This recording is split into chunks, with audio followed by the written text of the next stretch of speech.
My dear friends, good morning. मैंने कुछ दिन पहले एक वीडियो डाली थी जिस वीडियो में एक लाइन दी गई थी कि आज सब कुछ ख़त्म हो गया, अब कोई फ़र्क नहीं पड़ता। और फ़र्क तभी पड़ता है जब आप पर कोई फ़र्क नहीं पड़ता। आज की वॉइस नोट इस लाइन को इस हद तक सही साबित करती है कि कस्टमर्स को मैं सबसे पहले एक संदेश देना चाहूँगा। डे फर्स्ट से यानी पहले दिन से कभी भी कंपनी का कोई भी ऐसा इरादा नहीं था कि कंपनी को भागना है। मेरा कभी कोई ऐसा इरादा नहीं था कि आपका काम नहीं होना चाहिए। हर वो रास्ता जो लोगों ने मुझे दिया, हर वो सल्यूशन जो कस्टमर लोगों ने मुझे बताया और अपने ज़िम्मे पर लोगों ने लाइबिलिटी ख़त्म करने की बात करी, तो मेरा क्योंकि मुख्य उद्देश्य लाइबिलिटी ख़त्म करना था और कोई उद्देश्य नहीं था, लाइबिलिटी ख़त्म करना मेरा मुख्य उद्देश्य था। और मैं उस उद्देश्य को पूरा करने के लिए किसी भी प्रेसिडेंट या किसी भी लीडर्स के द्वारा दिए गए किसी भी रास्ते पर किसी भी हाल में चलने के लिए तैयार हो जाता था। अभी जो मेरे पास आवेदन आया है जमानत का, इसे शेयर करने के पीछे का रीज़न जो है वो इतना बड़ा, इतना ख़तरनाक है कि आज मेरी आंखें ये खुली कि हकीकत में जिन लोगों के कंधे पर मैं जिम्मेदारी देकर बैठा था निश्चिंत होकर के कि ये लाइबिलिटियाँ ख़त्म कर रहे हैं, एक्चुअली वो लाइबिलिटी नहीं ख़त्म कर रहे थे बल्कि वो वसूली कर रहे थे। और मोरलेस हर जगह पर ऐसा हुआ है। और ये वसूली का पूरा अगर देखा जाए, अभियान चला रखा था कुछ लोगों ने मिल करके। उन सब के एविडेंस मेरे पास आने शुरू हो चुके हैं, क्योंकि जब से मैं लगा हूँ इन सब चीज़ों पे मुझे समझ में आ गया कि ये जो केस हम लड़ रहे हैं ये डायरेक्शन ही गलत है हमारा। हम तो अपने आप को बचाने के लिए लड़ रहे थे, गलत है ये। बचाने मतलब कस्टमर की लाइबिलिटी में दूर कर रहे हैं, हम गलत नहीं हैं, बल्कि अब हमें लड़ने की दिशा बदलनी पड़ेगी। इसके लिए अब हम लोगों ने अपनी रणनीतियों को बदलना शुरू कर दिया है और अब आगे मुकदमे में आपको दिखाई भी देगा। और इसमें हमारे साथ या बाकी लोगों के साथ जो हो, लेकिन सबसे बड़ा लॉस उन कस्टमर्स का होना जा रहा है जो ऐसे सिंडिकेट, ऐसे संगठन, बिल्कुल इसे मैं संगठन ही कहूँगा और संगठित अपराध कहूँगा, इन लोगों के द्वारा चलाए गए वो सारे के सारे अभियान और बिछाए गए जाल में जो कस्टमर फंसा है, जिसका लॉस हो रहा है। एक ही वकील पहले कस्टमर्स को उकसाता है एफआईआर करने के लिए, फिर वही वकील उन सारे प्रेसिडेंट को अपने चैम्बर में बुला करके उनको धमकाता है और उसके बाद जिन जिन प्रेसिडेंट को ज़मीनें दी गई लाइबिलिटी ख़त्म करने के लिए, उनको अपने चैम्बर में बैठा करके सौदा करता है। सबूतों के साथ में चीज़ें हैं हमारे पास में, कुछ मैं आज वायरल करूंगा लेकिन सारे डिटेल नहीं डालूंगा मैं, क्योंकि अब ये वो जगह नहीं है जहाँ पे मुझे डिटेल डालना है, जहाँ मुझे सबूत डालना है। मैंने सिर्फ एक पेपर आपको अभी इसलिए भेजा है और अगला पेपर मैं भेजने वाला हूँ, एक और फोटो भेजने वाला हूँ। इसके बाद मैं आपको एविडेंस यहाँ नहीं दूंगा, एविडेंस जहाँ देना मैं वहाँ दूंगा। लेकिन आप लोगों को, कस्टमर्स को बताना इसलिए ज़रूरी है इस वॉइस नोट के द्वारा कि अगर आप भी ऐसे पीड़ित हैं तो संपर्क करें। जल्दी आप लोगों को बाकायदा इसके लिए एक पैनल भी दिया जाएगा। ऐसे लोगों की पोल खोल करके इनकी जो भी इनके खिलाफ कार्रवाई हो सकती है वो कार्रवाई कराने में आप मदद करें। इस बेल में जो प्रार्थना पत्र दिया गया है, दीनानाथ को ज़मीन का कब्ज़ा दिया गया, ये एक्चुअली सरासर गलत है, मैं भी जानता हूँ। ये सच्चाई है ही नहीं। वजह इसके पीछे ये है कि सेम पीरियड में, उसी टाइम में अगर आप देखें, आप सभी लोग, अगर आपको याद हो, उस समय में एक कंपनी का जन्म हुआ था। उस कंपनी का नाम था श्याम वेंचर। श्याम वेंचर की कंपनी जो हमारे प्रेसिडेंट संदीप पांडे के द्वारा संचालित की जाती थी। इवन श्याम वेंचर कंपनी का बोर्ड भी वैदिक विहार साइट पे लगाया गया था। अब उसके बाद वैदिक विहार साइट पर एक कार्य दिया गया था संदीप पांडे जी को कि वहाँ पर रोड का निर्माण, नाली का निर्माण और साइट को डेवलप करके कस्टमर को बुला करके कब्जा दिया जाए, पोजीशन दिया जाए। उस कब्जे पोजीशन को प्रमोट करने के लिए मैं लगातार दिन और रात ग्रुप के ऊपर मैसेजेस डाला करता था। वहाँ के होने वाले विकास कार्य, निर्माण के कार्य के लिए मैं लगातार मैसेज डालता था। लेकिन एक चीज़ आप लोग को मैं उस समय नहीं बताता था, और शायद एक आध रिकॉर्डिंग बताया भी हो, कि मैंने लाखों रुपए खर्च किए थे वहाँ पर सड़क बनवाने में, नालियों पे और वहाँ के निर्माण कार्य के लिए। जो पैसा मैं अपने कुछ मित्रों के द्वारा, अपने बिजनेस पार्टनर्स के द्वारा संदीप पांडे जी को लगातार वहाँ पर मुहैया करा रहा था। संदीप पांडे जी उस पैसे से ज़मीन पर एडवांस देने की, कि यहाँ कुछ किसानों को एडवांस दिया जा रहा है, साथ ही साथ निर्माण कार्य कराने की मुझे खबरें दिया करते थे। और मेरा विश्वास इस हद तक था कि एक व्यक्ति अपने ऊपर हुई एफआईआर की भी फिक्र किए बगैर दिन रात लगा हुआ है, बड़ी मेहनत कर रहा है, और इस व्यक्ति के साथ पूरी तरीके से मजबूती साथ खड़े रहना चाहिए। और मैंने 1-2 लाख नहीं, 10-20 लाख नहीं, ऑलमोस्ट करीब 40 से 50 लाख रुपये मैंने इनको वहाँ पर कैश में दिलवाया, सिर्फ इनकी दी गई बिलों पर, इनके दिए गए आश्वासन पर। और उद्देश्य एकमात्र सिर्फ था, आप जब सोचिए कि ये पैसे सिर्फ इसलिए दिए गए थे कि उस साइट के ऊपर कम से कम 5 करोड़ से ऊपर की लायबिलिटी ख़त्म की जाएगी। और आपने देखा होगा कुछ टाइम पे गाड़ियों का काफिला लगता था और साइट विजिट होती थी, मुझे खबरें आती थी कि बहुत लोग बिल्कुल तैयार है सर, काम होते ही शुरू हो जाएगा सब कुछ। परंतु उसके बाद जैसे ही ये काम चल रहा था, इसी बीच में संदीप पांडे जी की गिरफ्तारी हो जाती है। और उससे पहले संदीप पांडे जी दीनानाथ की खबर मुझे किया करते थे कि दीनानाथ जी, उन्होंने एफआईआर कर रखी है और बिहार में उनको कब्जा चाहिए। कई बार उन्होंने कहा था मुझे, लेकिन बिहार की स्थिति सही थी नहीं। तो मैं संदीप जी से कहा करता था कि बिहार में कब्जा देने के बाद भी कब्जा नहीं मिल पाएगा बंदे को, इसलिए आप या तो कन्विंस करें लखनऊ के लिए, अन्यथा जो अभी आपके पास डेवलपमेंट चार्ज आएगा उस डेवलपमेंट चार्ज के द्वारा आप कैश बैक कर दीजिएगा, कस्टमर को पैसे की वापसी कर दीजिएगा। संदीप पांडे जी ने उस समय पर, जब हमारी वार्तालाप चल रही थी, उस समय उन्होंने कहा कि अगर पटना मिल जाता है तो कैश बच जाएगा, और वो उस कैश का इस्तेमाल, मैं आपको ध्यान देना चाहूँगा, ध्यान से सुनिएगा। मैंने संदीप जी को कैश दिया इसलिए था कि यहाँ पर निर्माण कार्य करने के बाद जो भी यहाँ पर पैसा आएगा, कलेक्शन होगा, उस पैसे से लायबिलिटी ख़त्म करते हुए एक नई साइट फैज़ाबाद रोड पे रॉयल रेजिडेंसी के नाम पर हम उसको स्टार्ट करेंगे। वहाँ पर भी हम कस्टमर की लायबिलिटी ख़त्म करेंगे। आपको याद हो तो उस बीच में रॉयल रेजिडेंसी के बड़े ढेर सारे फोटोग्राफ भी शेयर किए गए थे, और ये था कि बस यहाँ पर काम शुरू होने जा रहा है और जल्दी यहाँ पर नक्शा आ जाएगा, जल्दी काम शुरू हो जाएगा। इस एवज में पांडे जी से कंपनी ने एक लक्ष्य दिया था कि एटलीस्ट जो पैसा आपने लिया है वो सारा पैसा तकरीबन 50 लाख रुपए बनता था, उसे आप सभी लोग लेकर उसी साइट पर डाल दें और जो कुछ हो सके थोड़ा बहुत कस्टमर्स की लायबिलिटी को ख़त्म कर दें।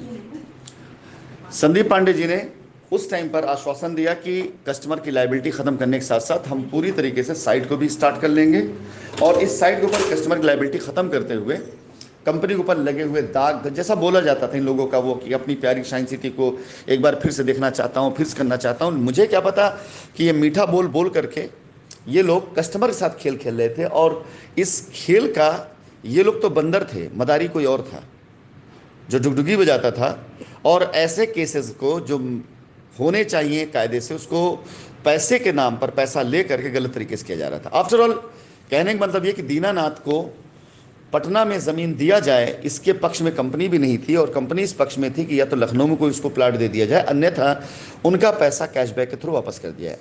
ये सारी बातें चली रही थी। इनकी गिरफ्तारी होती है। गिरफ्तारी के दरमियान मैं पूरी तरीके से लगता हूँ इनके लिए कि इनकी पूरी गिरफ्तारी जो है, जिससे इनकी ज़मानत कराई जाए। मैं अपने वकील के द्वारा बात कर रहा था, लेकिन एकाएक मुझे पता चलता है कि इन्होंने वकील चेंज कर लिया है। मैं बिल्कुल शॉक्ड इस बात को लेकर था कि जिस वकील ने इनकी गिरफ्तारी करवाने के लिए एड़ी छोटी जोर लगा दिया था, वही वकील इनकी ज़मानत करा रहा है। इनके भाइयों से मेरी बातचीत हुई, उन्होंने भी मुझे कहा कि नहीं, वो भैया ने बात करा है और वही वकील उनका केस देखेंगे। मैंने कहा कोई बात नहीं, अच्छी बात है।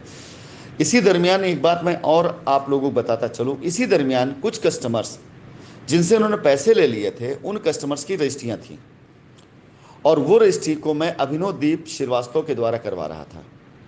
उस टाइम पर रजिस्ट्रियाँ लाइनअप करी गई मोहनलालगंज तहसील में, और कस्टमर से संदीप पांडे के भाइयों ने एडमिन चार्ज के नाम पर 10-10 हज़ार रुपये की मांग करी कि जब तक 10 हज़ार रुपये नहीं मिलेगा पर रजिस्ट्री, तब तक रजिस्ट्री नहीं होगी यहाँ पर, और रजिस्ट्री रुकवा दी गई। मुझे नहीं पता था 10 हज़ार रुपये किस चीज़ के लिए लिया जाता है। मुझसे बात करवाई गई कस्टमर की, तब मैंने इनके भाइयों को डांटा और ये कहा कि अगर संदीप को बाहर निकलवाना है, उस पर काम करना है तुम लोगों को, इस पर तुम्हें काम करना है। यानी एक व्यक्ति के भाई वो जेल के अंदर है, अब उसकी जमानत की बातचीत चल रही है। 50 लाख से ऊपर का फंड संदीप के पास पड़ा हुआ है। श्याम वेंचर का बैंक अकाउंट चेक किया जाएगा तो उस दरमियान में आप देखेंगे कि कस्टमर्स ने पैसे श्याम वेंचर में भी दिए हुए हैं। आप ट्रांजैक्शन देखेंगे, आपको ट्रांजैक्शन वहाँ मिलेगा। इसके बाद संदीप पांडे जी ने जब अपनी बेल करा ली, कुछ दिनों बाद बाहर आते हैं। बाहर आने के बाद हमारे एक स्टाफ जो उस समय साइट देखा करता था, उसको ये बड़े रौब के साथ ये कहते हैं कि मैं बाहर आ गया हूँ, लेकिन कंपनी ने हमारे लिए कुछ नहीं किया। उसकी रिकॉर्डिंग मुझे भेजता है। मैं जब इनको रिकॉर्डिंग भेजकर इनसे पूछता हूँ तो इन्होंने कहा कि आप लोगों ने कुछ नहीं किया, जो किया हमारे घर वालों ने किया है, हमारे वकील ने किया है। ये व्यक्ति वो बात कर रहा है जिसके पास कंपनी के 50 लाख रुपए रखे हुए हैं। ये वो व्यक्ति बात कर रहा है 29 तारीख को इनकी अरेस्टिंग हुई थी और 1 तारीख को ये पैसा कंपनी के बताई गई साइटों पर इन्वेस्ट करने वाले थे, जहाँ जहाँ कंपनी ने बोल रखा था, यानी रॉयल रेजेंसी फैजाबाद पर इनको पैसे देने थे और इसके साथ साथ निर्माण कार्य के लिए पैसा डिफरेंट साइटों पर जाना था। और मैं उस टाइम पे काम ऐसे ही करता था कि जिसको फंड चाहिए उसको फंड दे दिया जाता था और उसके बाद वहाँ से 1 हफ्ते, 10 दिन, 15 दिन, 20 दिन बाद जब काम शुरू होता था तो धीरे धीरे उसी फंड की रिकवरी करके आगे फंड डाला जाता ताकि साइटें बड़ी की जा सकें। ये जिम्मेदारी इन लोगों की थी और पैसा मैं अपने पास से देता था या अपने लोगों से दिलवाता था। अब संदीप पांडे जी ने आने के बाद 1 हफ्ते तक तो इनका बिल्कुल मोबाइल वगैरह साइलेंट, यानी स्विच ऑफ, कहीं कोई खबर नहीं, कहीं कोई जानकारी नहीं। कुछ समय के बाद संदीप जी ने जब काम के लिए प्लान किया कि काम किया जाए तो मुझसे परमिशन लेना आवश्यक था। तो उस समय इन्होंने मुझसे क्षमा मांगते हुए कहा कि सर, नहीं, उससे पहले नहीं, जब मैंने इनसे बात पैसे की करी तो अहम बात जो बताने वाली वो ये कि इन्होंने मुझसे कहा कि वो पैसा मेरी बेल कराने में और जो क्लाइंट जिसने एफआईआर कर रखी थी, यानी दीनानाथ, जिसका इन्होंने पेपर लगाया हुआ जमानत के लिए, उसको देने में ख़त्म हो गया ताकि हम बाहर आ सकें। ये जो कहानी है ये संदीप जी के द्वारा मुझे बता करके उस 50 लाख रुपए का, जो कि कंपनी का पैसा था, जिसे कंपनी ने संदीप जी के पास इसलिए छोड़ रखा था कि साइटें डेवलप करके, वहाँ रोड बनवा करके, वहाँ नालियाँ बनवा करके, साइट को खूबसूरत करके 5 से 10 करोड़ की लायबिलिटी ख़त्म कराई जा सके। क्योंकि कस्टमर ने रजिस्ट्रियाँ करा ली लेकिन रोड नहीं बनी हुई है, कस्टमर रजिस्ट्री करा ली लेकिन साइट अभी समतल नहीं है। जब समतल कर दिया जाएगा, वहाँ प्लॉट काट दिया जाएगा, प्लॉट रेडी रहेगा तो कस्टमर वहाँ जा करके अपना पोजीशन लेगा, उससे अच्छा लगेगा। उसके बाद कस्टमर से वसूली करी गई, एडमिन के नाम पर अलग, डेवलपमेंट चार्ज के नाम पर अलग, वकील के नाम पर अलग। मेरे पास एक डिटेल संदीप जी ने उस समय भेजा था, पुरानी डिटेल, जिसके अंदर बाकायदा इस वकील के नाम पर पैसे लिखे गए थे कि 70 या 75,000 पर प्लॉट इन्होंने वकील को दिया। जब मैंने इनसे हिसाब मांगा, मैंने इनसे पूरे पैसे हिसाब मांगा तो इन्होंने मुझे एक हिसाब दिया जिसके अंदर तकरीबन 6 से 7 गाड़ियों का ब्यौरा, कितनी गाड़ियाँ लगी थी साइट विजिट कराने के लिए, खुद के लिए गाड़ी, साइट पर गार्ड जिसको लेकर खुद चला करते थे ये, और इसके साथ ही साथ वकील का खर्चा प्लस कंपनी के द्वारा दिए गए पैसे से कस्टमर की कैश लायबिलिटी, जिससे केस ख़त्म करा रहे हैं ये। फिलहाल ये सारी चीज़ें तो मैं अपने हिसाब से इंक्वायरी करूँगा, लेकिन सबसे पहली बात, शाइन परिवार के सभी कस्टमर्स जिन्हें इन जैसे लोगों ने फर्जी पेपर बना करके चाहे कब्ज़ा दिया हो, चाहे रजिस्ट्री करी हो, कुछ भी किया हो, कंपनी कानूनी तौर तरीके से अब इन सब चीज़ों पर कदम उठाने जा रही है। वो कदम क्या होंगे आपको कोर्ट के द्वारा पता चलेगा, मेरे द्वारा कुछ नहीं, क्योंकि मैं ग्रुप पर बहुत बातें नहीं कहूँगा। सिर्फ आप लोगों को मैं ये बताना चाहूँगा आपकी आँख खोलने के लिए कि दरअसल कंपनी कहीं भागी नहीं थी। कंपनी को भगाया इसलिए जा रहा था कि संदीप जैसे और इन वकीलों जैसे और बाकी और जिन प्रेसिडेंट ने, जिन मेन लीडरों ने ऐसी हरकतें करी हैं, उन लोगों से जो ये स्कैम किया गया उसे छिपाया जा सके। ऐसे ही स्कैम दूसरी साइटों पर भी हैं। आज की तारीख में मैं 1 इंच ज़मीन भी शाइन सिटी का अगर नहीं इस्तेमाल करता हूँ तो भी कंपनी की सारी लायबिलिटी उतारने की कला, क्षमता और हैसियत रखता हूँ।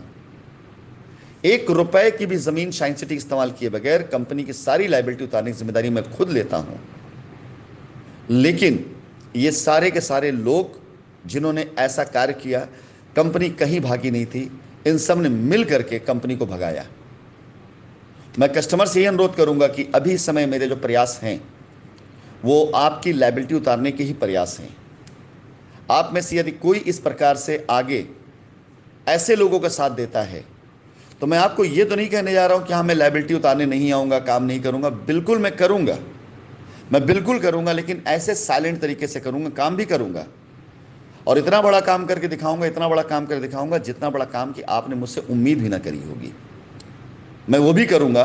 और उसके बाद अपने कुछ खास लोगों के द्वारा ही धीरे धीरे लाइबिलिटी उतारने का अभियान शुरू करूंगा और उतारता रहूंगा, और बाकी कोर्ट के अंदर आकर के मैं लड़ाई लड़ूंगा। लेकिन आपका साथ मिला तो मैं इन सब को भरे बाजार नंगा करते हुए अपनी लाइबिलिटी को, जो मैंने वायदा किया है उस टाइम के अंदर लाइबिलिटी ख़त्म करते हुए आपको मैं करके दिखा दूंगा कि राशिद नसीम ने अगर ठाना तो 100 दिन के अंदर अपनी लाइबिलिटी को जीरो की स्थिति में लाने की स्थिति में रखता हूं। फैसला आप कस्टमर्स के हाथ में है, जो लोग ऐसे लोगों का साथ या समर्थन देते हैं। तय आपको करना है कि ऐसे लोग साथ में खड़े होते हैं नहीं खड़े होते हैं। ये 50 लाख रुपए का एक फंड सिर्फ एक साइट का नहीं, इससे भी बड़ा फंड गया है। ये तो मैंने आपको सिर्फ एक स्टोरी बताई कि ये उस पैसे की कहानी बता रहा हूं जिसको दिया ही इस नाम पे गया था कि ये पैसा जा रहा है किसी और साइट का पैसा है। ये पैसे का सही इस्तेमाल करना ताकि तुम्हारा काम भी हो जाए। कुछ समय के बाद जब डेवलपमेंट चार्ज के थ्रू पैसा रिकवर हो जाएगा तो सेम इतना ही पैसा आप वापस कर दीजिएगा दूसरी साइटों के डेवलपमेंट के लिए, और बाकी पैसे जो आप पास होंगे उस पैसे का इस्तेमाल करिएगा। आप श्याम वेंचर के अकाउंट उस टाइम पर उठा के देखें, लाखों रुपए के ट्रांजैक्शन हुए हैं, और जब संदीप पांडे बाहर लौट करके आए हैं तो सारे के सारे पैसे अकाउंट से साफ हो चुके थे। ये सारे के सारे पैसे उनके अकाउंट से निकाल लिए गए थे, और उसके बाद से श्याम वेंचर ने काम करना बंद कर दिया है। आगे ऐसी बहुत सी इंफॉर्मेशन और आपको मिलती रहेंगी, इसलिए ताकि आपको पता चले कि स्कैम इन लोगों ने किया ना कंपनी ने।